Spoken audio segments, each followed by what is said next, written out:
The Mafia boss sat in the back seat as his car crawled through traffic. Tinted windows, engine humming. Another street he usually ignored. Then he saw her. A little girl, no more than 6, kneeling beside a trash bin. Bare hands, torn shoes, carefully pulling bottles from the garbage and wiping them clean on her sleeve. "Slow down," he said quietly. Across the sidewalk, a woman waited.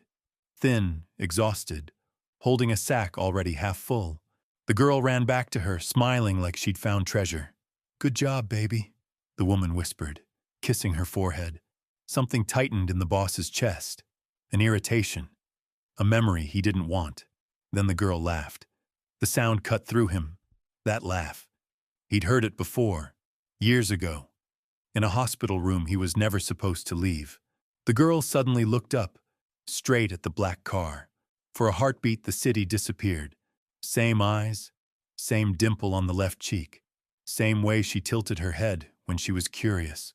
The boss's hand froze on the door handle, because the last time he'd seen a child with that face, a doctor had told him she didn't survive.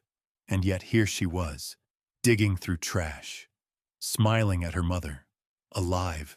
Stay with me until the end, because the truth about that little girl will tear open a past the Mafia boss believed was buried forever. Before we begin, don't forget to like this video, hit subscribe, and comment where you're watching from. Now let's get started. Marco Santangelo controlled half the city from the shadows. At 52, he had built an empire that stretched across 3 states. Money flowed through his hands like water. Politicians answered his calls. Enemies disappeared without a trace. His word was absolute law in the criminal underworld. But none of that prepared him for seeing a ghost on a Tuesday afternoon. The little girl with the bottles couldn't be more than 6 years old. Her dark hair hung in tangled waves around a face that belonged to someone else entirely. Someone who had died 7 years ago in a hospital bed, while Marco held her hand and whispered promises he couldn't keep. His driver, Tommy, glanced in the rearview mirror. "Boss, you okay back there?" Marco's fingers gripped the leather seat until his knuckles went white. The child across the street was methodically checking each bottle for cracks before placing it carefully in her mother's sack. Her movements were precise, deliberate, just like Isabella used to arrange her toys in perfect little rows. Isabella, his daughter, the only person who had ever made Marco Santangelo believe in something beyond power and fear. 7 years had passed since the cancer took her. 7 years since he'd buried a tiny casket and sworn never to feel that kind of pain again. The doctors had been certain, terminal, no hope. He'd watched his little girl fade away despite every specialist money could buy, every experimental treatment, every desperate prayer to a God he'd stopped believing in decades earlier. Yet here was this child, moving exactly like Isabella, laughing exactly like Isabella, looking exactly like the daughter he'd lost. Marco's phone buzzed. Business never stopped, even when the world tilted sideways. "Yeah, boss, we got that meeting with the Colombians in 20 minutes. His Lieutenant Carlo's voice crackled through the speaker. "You want us to cancel it?" "Cancel it? Boss, this deal's been months in the making. They flew in from Miami just for—" "I said cancel it." Marco's voice carried the kind of steel that ended conversations. "Tell them something came up." He ended the call and leaned forward. "Tommy, park the car. Here? Now." The black sedan pulled to the curb 50 feet from where the woman and child continued their work.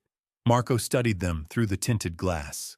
The woman looked to be in her early 30s, with the kind of weariness that came from too many sleepless nights and not enough meals. Her clothes were clean but worn thin from washing. She moved like someone accustomed to being invisible, to avoiding attention. But it was the child who held Marco's focus. Every gesture sparked a memory he'd tried to bury. The way she tucked her hair behind her ear when concentrating. How she bit her lower lip when examining something closely. The careful way she handed each bottle to her mother, as if presenting a precious gift. Isabella used to do the same thing with the flowers she'd pick from the hospital garden during her treatments. Each dandelion or half-wilted rose was offered with such ceremony, such pride in her small contribution. Marco's chest tightened. He'd trained himself not to think about those moments. They belonged to a different man, a softer version of himself that had died alongside his daughter. The Marco Santangelo who existed now had no room for sentiment, no tolerance for weakness. But this child was making him remember everything. The woman said something to the girl, who nodded and scampered toward another trash bin further down the street. Her little legs carried her with determined purpose, and Marco found himself holding his breath as she navigated around a broken piece of sidewalk that could have tripped her. Just like Isabella used to do when she'd insist on walking to the hospital cafeteria by herself, despite the IV pole she had to drag along. "Boss," Tommy's voice was uncertain. "You want me to run the plates on anyone? Check if these people are connected to something?" Marco almost laughed. Connected to something. If only Tommy knew how right he was, though not in any way that made sense in their world of territories and vendettas. "No," Marco said quietly. "Just watch." The girl had found something interesting in the second trash bin. She held up what looked like a small toy car, missing one wheel but otherwise intact. Her face lit up with the kind of joy most adults had forgotten how to feel. She examined the car from every angle, then carefully cleaned it with the edge of her shirt before tucking it into her pocket. Isabella had done the same thing with a broken music box another patient had thrown away. She'd spent hours trying to fix the tiny ballerina inside, convinced she could make it dance again if she just found the right way to wind the spring. The memory hit Marco like a physical blow. Isabella sitting cross-legged on her hospital bed, tongue poking out in concentration as she worked on that music box. She'd never gotten it to work properly, but she'd treasured it anyway, keeping it on her nightstand until the very end. Marco's phone rang again. This time it was his wife, Elena. He almost didn't answer. "Marco? Carlo said you canceled the Colombian meeting. Is everything all right?" Elena. Beautiful, cold Elena, who had married him for his money and stayed for his protection. She'd been appropriately sad when Isabella died, had played the grieving stepmother with perfect precision at the funeral, but she'd also been quietly relieved when the reminders of Marco's previous life disappeared from their house. "I'm fine," Marco said, not taking his eyes off the child. Something came up. "Will you be home for dinner? I made reservations at that new place downtown." Home. Their sprawling mansion in the hills, filled with expensive art and empty rooms. A house that had never heard a child's laughter echo through its halls since Isabella died. "I don't know." Elena's sigh was audible through the phone. "Marco, you've been different lately. Distant. If something's bothering you..." I said I'm fine. His tone ended the conversation. Elena hung up without another word. The girl was walking back toward her mother now, the toy car visible in her small hand. As she approached, she suddenly stumbled on an uneven piece of pavement. Marco's heart lurched as she went down hard on her knees, the toy car skittering across the sidewalk. Without thinking, Marco opened the car door. "Boss, what are you..." But Marco was already out, his expensive shoes hitting the cracked sidewalk as he moved toward the fallen child. She was sitting up, examining a scraped knee that was starting to bleed. Tears threatened at the corners of her eyes, but she was fighting them back with the kind of stubborn courage that made Marco's throat close up. Isabella had been the same way, never wanting to cry in front of the doctors, always trying to be brave for everyone else. Marco knelt down beside the girl, his shadow falling across her small form. This close, the resemblance was even more striking. Not just the physical features, but something deeper, an expression, a way of holding herself that was achingly familiar. "You okay, sweetheart?" His voice came out rougher than he intended. The girl looked up at him with wide, dark eyes, eyes exactly like Isabella's. For a moment, neither of them moved. Marco felt like he was looking into the past, into a future that had been stolen from him 7 years ago. "I'm okay," she whispered, her voice small but steady. "I just need to find my car." Marco glanced around and spotted the toy where it had rolled against a fire hydrant. He retrieved it and held it out to her. "This what you're looking for?" Her face transformed with relief and gratitude. "Thank you, mister. I thought it was broken, but look." She held up the toy car, and Marco saw that the missing wheel had been crudely replaced with what looked like a button. "Mama helped me fix it last night." The simple pride in her voice nearly undid him. Isabella used to sound exactly the same when she'd accomplished something she was proud of. "My mama says when you help someone, it comes back to you." The girl continued, carefully examining her scraped knee. "So maybe that's why you found my car." Marco stared at her. This impossible child with Isabella's voice speaking words his daughter might have said. The rational part of his mind knew this was coincidence. Resemblance. Nothing more than cruel chance playing tricks on a grieving father's heart. But then the girl did something that stopped his world completely. She reached into her pocket and pulled out a small, worn photograph. The edges were frayed from being handled countless times, and she held it like it contained her most precious secret. "This is my real daddy," she whispered, glancing around to make sure her mother couldn't hear. "Mama doesn't like me to talk about him, but I keep his picture anyway." Marco's blood turned to ice as she held up the photograph. Staring back at him was his own face, younger, happier, the version of himself that had existed when Isabella was alive. It was a picture he remembered being taken at a hospital fundraiser, one of the few public events he'd attended for Isabella's sake. The world tilted. Sound disappeared. Everything except this impossible moment ceased to exist. "Where did you get that?" His voice barely qualified as a whisper. The girl's eyes went wide, suddenly uncertain. She clutched the photo closer to her chest, as if she'd revealed too much. "I'm sorry, mister. I shouldn't have shown you. Mama says it makes people uncomfortable when I talk about him." But Marco wasn't listening to her words anymore. His mind was racing backward through time, through memories he'd buried so deep, he'd convinced himself they were gone forever. 7 years ago, the night before Isabella died, she'd been sleeping more and more, the cancer stealing her strength one breath at a time. But that night, she'd been awake, alert, almost peaceful in a way that should have warned him. "Daddy," she'd whispered, her small hand finding his across the hospital bed. "I need to tell you something important." He'd leaned closer, desperate for any words she wanted to share. Time was running out, and he knew it. They both knew it. "There's another little girl," Isabella had said, her voice so quiet he'd almost missed it. "She looks just like me. And she needs you to find her." Marco had thought it was the morphine talking, the fevered imagination of a dying child grasping for meaning in her final hours. He'd kissed her forehead and promised to listen, the way parents do when their children tell them about imaginary friends or impossible dreams.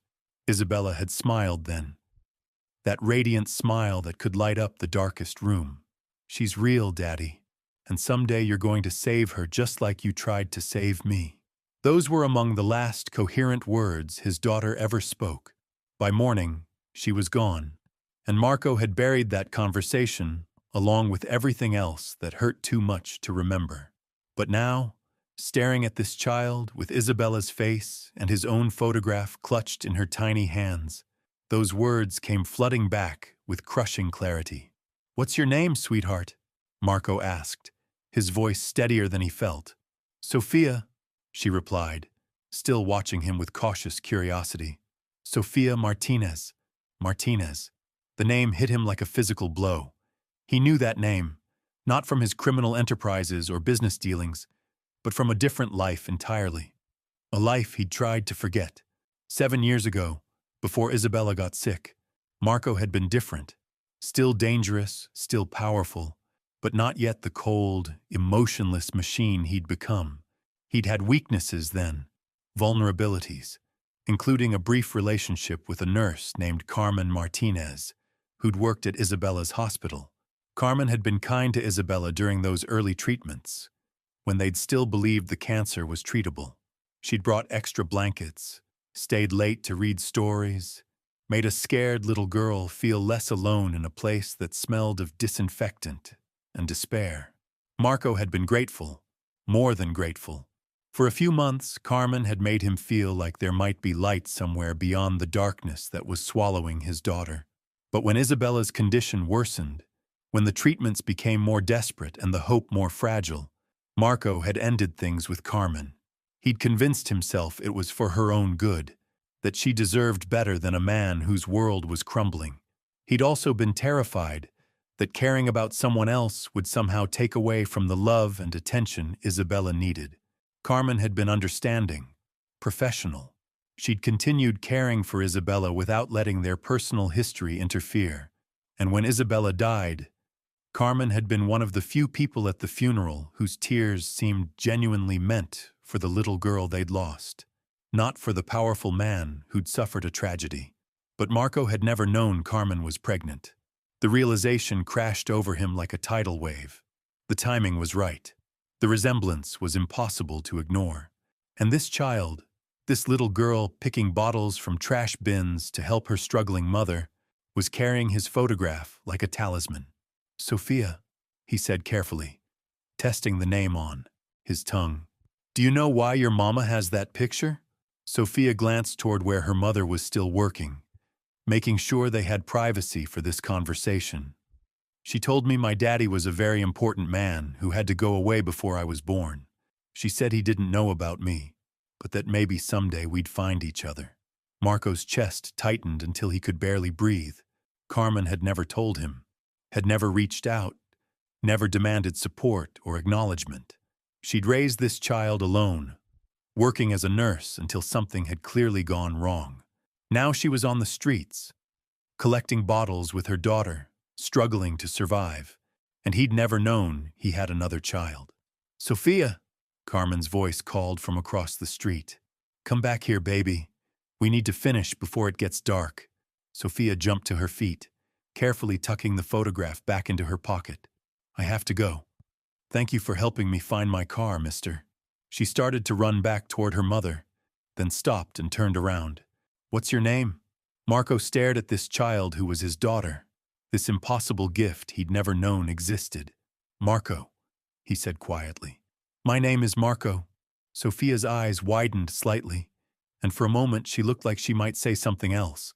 But then Carmen called again, more urgently this time, and the spell was broken. Marco watched as Sophia ran back to her mother, who immediately began examining the scraped knee with the practiced concern of someone accustomed to treating injuries. Carmen's hands moved with the gentle efficiency of a trained nurse, and even from a distance, Marco could see the love and devotion in every gesture. This woman had raised his daughter alone for 6 years, had somehow kept Isabella's memory alive through a photograph, had instilled in Sophia the same kindness and courage that had made Isabella special. Carmen had done everything right, and he'd done nothing at all. Because he hadn't known, but now he did. And Marco Santangelo had built an empire by never walking away from something that belonged to him. Tommy's voice drifted from the still open car door. "Boss? Everything okay?" Marco didn't answer immediately. He was watching Carmen and Sophia work together. This little family that should have been his family, reduced to scavenging in the streets while he lived in luxury, bought with blood and fear. Something fundamental was shifting inside him. The walls he'd built after Isabella's death, the emotional barriers that had made him untouchable and unfeeling, were cracking, not breaking entirely, not yet, but developing fissures that let in dangerous things like hope and responsibility and love. "Tommy," Marco said finally, his voice carrying a new kind of determination. "I want you to follow them, discreetly.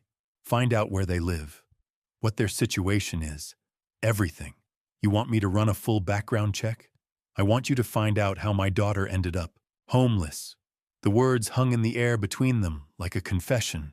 Tommy's eyes widened in the rearview mirror, but he was smart enough not to ask questions. In their world, information was power, and power was survival.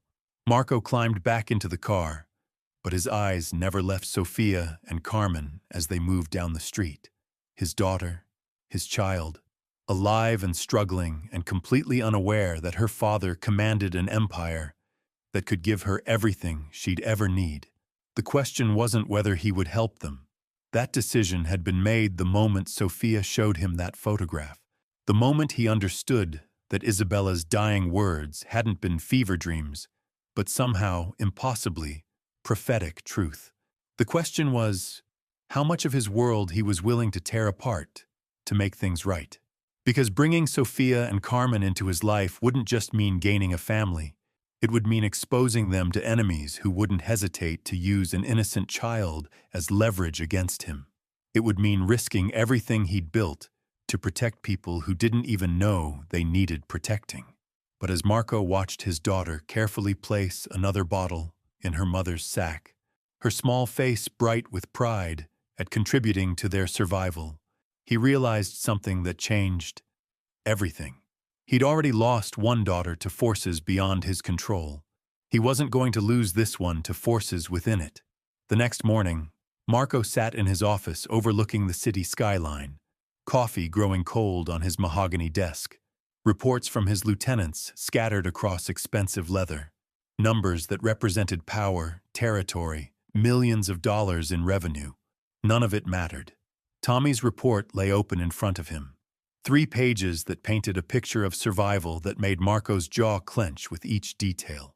Carmen Martinez, former registered nurse at St. Mary's Hospital, unemployed for 8 months after budget cuts eliminated her position, evicted from their apartment 6 weeks ago, currently staying at the Riverside Women's Shelter with Sophia.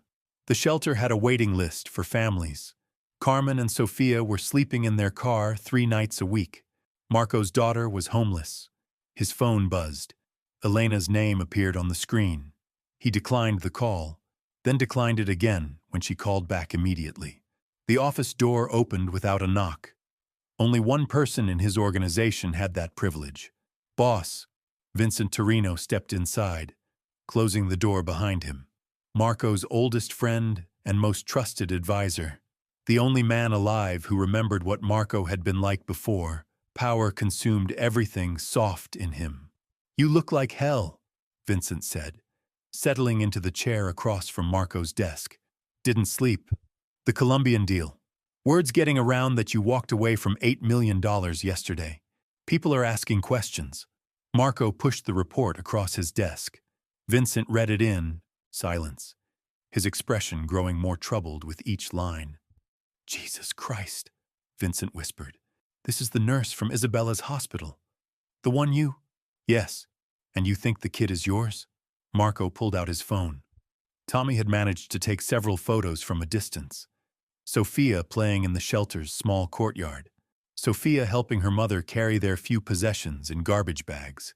Sophia sharing half her sandwich with another homeless child. Vincent stared at the images. "She looks exactly like Isabella. Exactly. Have you talked to Carmen? Confirmed anything?" "Not yet." Vincent set the phone down carefully. "Marco, if this is true, if this child is really yours, bringing her into your world could get her killed. You know that, right?" Marco had spent the entire night thinking about exactly that. Every enemy he'd made, every rival who would see Sophia as the perfect weapon against him, every choice he'd made that had painted targets on everything he cared about. "I know. So what are you going to do?" Marco stood and walked to the window. Below, the city sprawled in all directions. His city. Territory he'd claimed through violence and maintained through fear. A kingdom built on the graves of men who'd underestimated him. But somewhere out there, his 6-year-old daughter was eating donated food and sleeping on a cot in a shelter because the father she'd never met was too dangerous to acknowledge her existence. "I'm going to fix this." Vincent's laugh was bitter. "Fix this? Marco, you can't just throw money at this and make it disappear. The moment you claim that child publicly, she becomes a target. Every psychopath with a grudge against you will see her as their ticket to revenge. Then I'll eliminate every psychopath with a grudge. There are hundreds of them, thousands. You'd have to go to war with half the families on the East Coast." Marco turned from the window. "Then that's what I'll do." Vincent studied his oldest friend's face. He'd seen that expression before. The same cold determination that had built their empire. The same ruthless focus that had destroyed anyone foolish enough to stand in their way. "You're serious?" dead serious. This will change everything. Our alliances, our territories, the way we do business, everything we've built. Isabella died because I couldn't protect her from cancer. Sophia's suffering because I can't protect her from poverty. I failed both my daughters. But Sophia's still alive, which means I still have a chance to get this right. Vincent was quiet for a long moment. What do you need from me? Start with the Morettis. They've been pushing into our territory for months. Make an example. Send a message that anyone who thinks Marco Santangelo is getting soft will learn otherwise. And Carmen? The mother? Marco returned to his desk. I'm going to see her today. Alone. That's not smart. Meeting without backup, without… Vincent. Marco's voice carried enough steel to stop the objection. This isn't a business negotiation. This is me talking to the mother of my child. A mother who's been raising that child alone for 6 years. She might not want your help. She might not trust you. Hell, she might not even believe you care. Marco considered this. Carmen had every right to hate him. He'd walked away from their relationship when she'd needed him most, had left her to face pregnancy and motherhood alone while he'd grieved his dying daughter. She could have reached out, could have told him about Sophia, but she'd chosen to handle everything herself. Pride, independence, the same qualities that had drawn him to her in the first place. Then I'll convince her. Vincent shook his head. And if she says no? If she tells you to stay away from both of them? She won't. How can you be so sure? Marco picked up one of Tommy's photographs. Sophia sitting on the shelter steps, carefully mending a tear in her only stuffed animal with thread she'd found somewhere. Her face was serious, concentrated, determined to fix what was broken despite having so little to work with. Because she's raising my daughter in a homeless shelter, and I'm offering her a palace. She's not stupid. She's also not greedy. If she were, she would have contacted you years ago. Money might not be enough. Marco set the photo down. Then I'll offer her something else. What? The truth. The Riverside Women's Shelter sat in a part of town Marco rarely visited. Not because it was dangerous. He owned most of the crime in this neighborhood, but because poverty made him uncomfortable in ways that violence never did. Violence was clean, predictable. You eliminated threats and moved forward. Poverty was messier, complicated, full of innocent people suffering through no fault of their own. Marco parked his black sedan across the street and studied the building. 3 stories of weathered brick and broken dreams. A line of women and children waited outside for the dinner service. Some clutched garbage bags containing their entire lives. Others held small children who didn't understand why they couldn't go home. He spotted Carmen immediately. Still beautiful despite the exhaustion etched around her eyes. Her dark hair was pulled back in a practical ponytail, and she wore scrubs that had seen better days. She was helping an elderly woman navigate the shelter's front steps, her movements gentle and patient. Still a nurse. Still taking care of people even when she had nothing left to give. Sophia appeared at Carmen's side, tugging on her mother's sleeve. Even from a distance, Marco could see the animated way his daughter was talking, her small hands gesturing as she told some story that made Carmen smile. That smile. Marco remembered that smile, the way it had brightened those terrible hospital corridors during Isabella's treatments, the way it had made him believe, for a brief moment, that good things could still happen to people like him. Marco crossed the street. Each step felt like walking toward a cliff edge. Once he spoke to Carmen, once he acknowledged what he suspected, there would be no going back. Sophia would become real in a way that changed everything. Carmen. She turned at the sound of his voice. Recognition flickered across her features, followed immediately by something that might have been fear. Her hand found Sophia's shoulder, pulling the child closer. Marco. Her voice was steady, but he could see the tension in her posture. What are you doing here? Sophia looked up at him with bright curiosity. Mama, this is the man who helped me yesterday. The one who found my toy car. Carmen's eyes widened slightly. You met. We need to talk. Marco's voice was quiet, but it carried across the space between them like a physical presence. Alone. Carmen glanced around at the other shelter residents, clearly aware that their conversation was drawing attention. Sophia, go inside and find Mrs. Rodriguez. Tell her I'll be there in a few minutes. But Mama, go. Sophia looked between her mother and Marco with the sharp intuition children possessed. Something important was happening. Something that involved her in ways she didn't understand. But she obeyed, disappearing through the shelter's front door after one last curious glance. Carmen waited until they were alone before speaking. How did you find us? Does it matter? It matters to me. We've been careful. We don't cause trouble. We keep to ourselves. Marco studied her face. The same Carmen, but harder now. Shaped by years of struggle he should have helped her avoid. Why didn't you tell me? Tell you what? About Sophia. Carmen's composure cracked slightly. I don't know what you... She has my photograph, Carmen. She calls me her daddy. She looks exactly like Isabella. Marco stepped closer, lowering his voice. Why didn't you tell me I had another daughter? Carmen was quiet for so long Marco wondered if she would answer at all. When she finally spoke, her voice was barely a whisper. Because I was terrified you'd take her away from me. The admission hung between them like a confession. Marco understood then why Carmen had raised Sophia alone, why she'd chosen poverty over reaching out to a man who commanded armies and controlled territories. I would never, wouldn't you? Carmen's eyes flashed with old pain. You're Marco Santangelo. You take what you want. You eliminate what threatens you. What was I supposed to think? That you'd be content with visitation rights and birthday cards? Marco had no answer for that, because she was right.